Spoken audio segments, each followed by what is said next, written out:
मैं हिम्मत करके अंदर गई और बोली, पापा मुझे बहुत डर लग रहा है। उन्होंने धीरे से मेरी तरफ देखा, उनकी आंखें मुझे घूरने लगी। ऊपर से नीचे तक वो नजर मुझे समझ नहीं आ रही थी। उसमें चिंता भी थी, अपनापन भी, और कुछ ऐसा भी जो मेरे दिल को बेचैन कर रहा था। आजा बेटा, पास बैठ। उनकी आवाज धीमी लेकिन भारी थी। मैं धीरे से उनके पास जाकर बैठ गई। पापा चुपचाप मुझे देखते रहे। मोमबत्ती की लौ उनके चेहरे पर पड़ रही थी और उनकी आंखें किसी गहरे राज से भरी लग रही थी। अचानक उन्होंने मेरा हाथ पकड़ लिया। उनकी हथेली गर्म थी, पकड़ मजबूत थी। फिर उन्होंने मेरे चेहरे लेकर सिर पर हाथ फिराया, धीरे धीरे पीठ तक ले गए।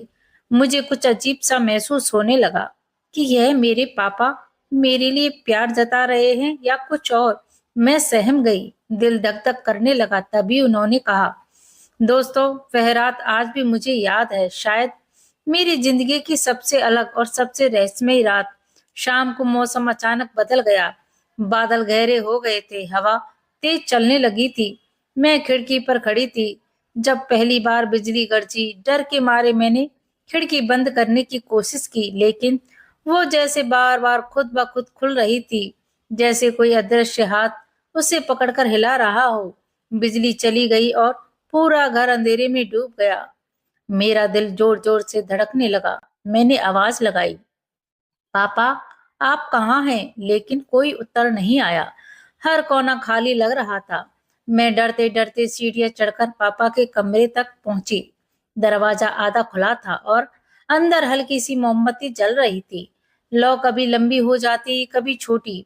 उसी धुंधली रोशनी में मैंने पापा को देखा। वो खिड़की के पास बैठे थे। उनकी नजरें बाहर बारिश में कहीं खो गई थी। उनके चेहरे पर उदासी और आंखों में अजीब सा सन्नाटा था।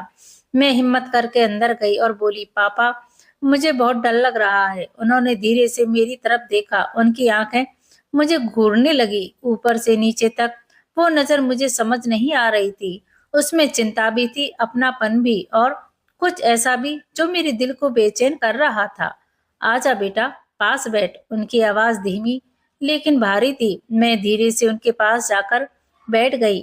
पापा चुपचाप मुझे देखते रहे। मोमबत्ती की लौ में उनके चेहरे पर पड़ रही थी।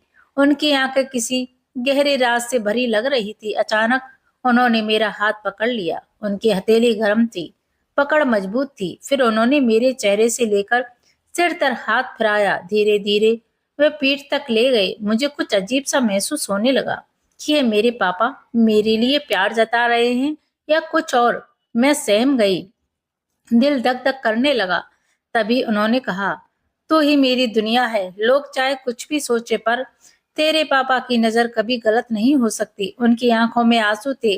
मैंने सिर झुका लिया, मगर सच्चाई यह थी कि उस पल मुझे उनकी नजरें समझ नहीं आ रही थी, जैसे उनके मन में कुछ चल रहा हो जिसे वो कह नहीं पा रहे हों। बाहर बारिश और तेज हो गई।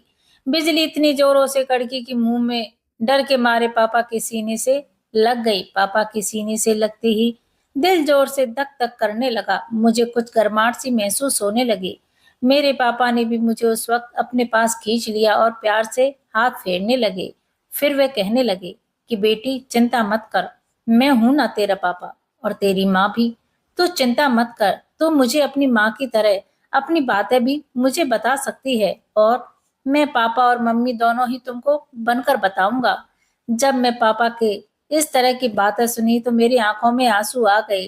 पता नहीं क्या क्या सोच रही थी, पर मेरे पापा तो मेरी चिंता में ही लगे रहते थे। तभी खिड़की जोर से हिल रही थी। पापा ने खिड़की बंद की और फिर मेरी ओर मुड़े। उस वक्त उनका चेहरा और रहस्यमय लग रहा था। उन्होंने धीरे से कहा, तुझे पता है न बेटा, यह घर अब वैसा नहीं रहा जैसा पहले था।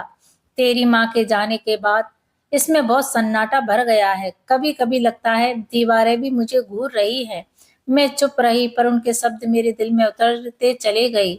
उनकी आंखें मुझे पढ़ रही थी, जैसे हर राज खोल देना चाहती हूँ, पर वे खुद रोक रहे थे। मैंने पहली बार महसूस किया कि पापा की नजरें सिर्फ चिंता वाली नहीं थी, उनमें एक अनकही बेचैनी भी थी। ऐसा लग रहा था जैसे वो कुछ कहना चाहते हैं मगर कह नहीं पा रहे। उस देर रात तक मैं उनके कमरे में बैठी रही, बाहर बारिश हो रही थी, अंदर मोमबत्ती की लौ कांप रही थी और बीच-बीच में पापा की गहरी सांसें कमरे में भर रही थी।